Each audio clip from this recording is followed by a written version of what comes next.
A kertészek alapvetően kétféle metszőolló típus közül választhatnak. A hagyományos, a jobb kezemben a mellévágó típus, a bal kezemben a rávágó típus. A különbség a kettő között, hogy a mellévágónál két penge elcsúszik egymáson, egy nyíró műveletet végeznek, ugyanúgy, mint egy háztartási vagy papírvágóollónál.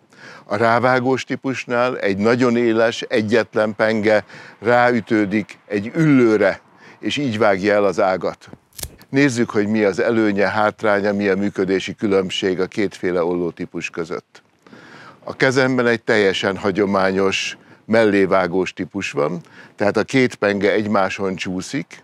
Ennek a két pengének, a vágópengének és a támasztópengének rendkívül sík felületűnek kell lennie, és itt bemutatom egy kis ágacskán, a kettő elcsúszik egymáson, és az olló elnyírja a közte lévő ágat.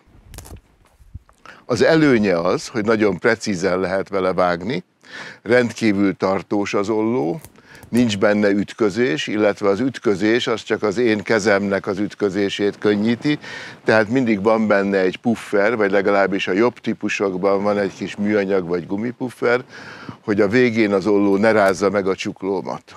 A másik típus, a rávágós, az alapvetően különbözik ettől. Itt is kettő penge van, de ugye más a megnevezésük. Itt a vágópenge, az egy rendkívül éles, keskeny, sokkal keskenyebb, mint a másik típusú ollóban, két oldalról fenhető, tehát sokkal élesebb is lehet, mint a másik, és vele szemben van az üllő, vagy ha maradunk a régi szónál, akkor a támasztópenge.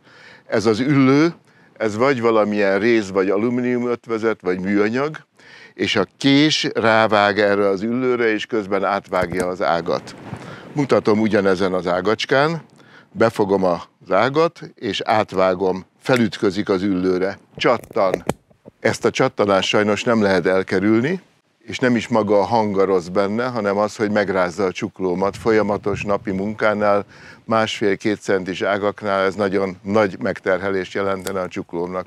Hogyha ide beletennénk ugyanolyan kis gumi vagy műanyag puffereket, amik tompítják ezt a végső csattanást vagy ütközést, akkor nem vágná át az ágakat. Nézzünk akkor mégis néhány előnyt ennél az ollónál. A legfontosabb előnye az, hogy bármelyik kezemben használhatom. Tehát ez egy jobbkezes olló egyébként, ami most a kezemben van, de nyugodtan áttehetem a másik kezembe. Ez természetesen nem úgy történik, hogy egyszerűen átveszem a másik kézbe, ugyanúgy meg kell tartani a szabályt, hogy az ujjaim azok a vágópengének a nyelén foglalnak helyet. Egyetlen hátránya van persze, hogyha átveszem ezt az ollót a másik kezembe, hogy a zárszerkezet ilyenkor nem a jó oldalon van, a hüvelykujjammal nem tudom zárni, de hát nem egy nagy probléma, hogyha az embernek néha az olló zárás, akkor oda kell nyúlnia a másik kezével is. Ez a jobb és balkezesség, ez akkor is előny, hogyha egy családban vannak bal és jobbkezesek, és csak egyetlen metszóllót akarnak otthon tartani. A következő előnye a rávágós ollónak, hogy nagyon alkalmas a száraz vagy rendkívül kemény fából készült ágaknak a vágásához, ez a vékonyabb penge miatt van. Hátránya is van természetesen, megszoktuk, hogy a másik ollónál, a mellévágós ollónál mindig nagyon pontosan a rügy felett illesztjük a vágópengét, azaz az ott maradó részeket soha nem sértjük meg. Ez sajnos ennél a rávágós ollónál nem lehetséges. Mindenképpen megnyomja az ágnak mindkét oldalát, az ott maradó részből is egy néhány millimétert, és a levágott részből is néhány millimétert. Még egy jelentős különbség van a két ollótípus között. A mellévágósnál, ha besegítek a másik kezemmel a vastagabb ágak hajlításához, azzal megfelezhetem az erőt. Ennél a rávágós típusnál, ha egyáltalán besegítek, akkor legfeljebb csak egy negyedet könnyíthetek rajta. Tehát aki amúgy is félti a másik kezét, az jobb, hogyha ezt a rávágósat használja, és a másik kezét kihagyja a metszésből.